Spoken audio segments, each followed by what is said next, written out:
নিজের সম্মান নিজেরাই ইয়ে করে। পরে যখন কেউ দুটো কথা বলবে মুখের উপর, তখন উত্তর দিতে পারবে না। যখন তোর বাবা এরকম করে বলছে সব বলতে হবে না, নর্মাল ভাবে কথা বলো। আগে যেরকম বলতো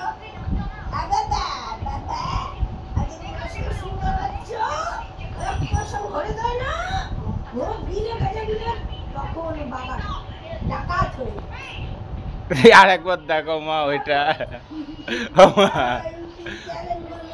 এই তো করে দিচ্ছি, তুমি আরেকবার দেখো।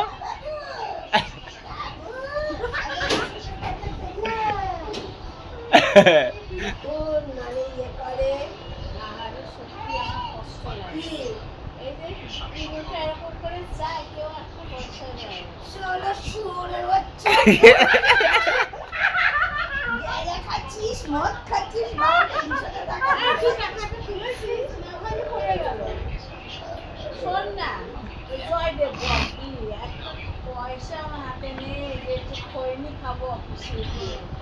সবাই বিকালবেলা টিফিন খায়, আমি কি করবো? এদিক ওদিক ঘুরে বেড়া। সবাই বলে কি অমুক দা টিফিন খাবেন না? দেখি আমারটা চালা। আর একবার করো ওইটা, আমি ইয়ে করছি।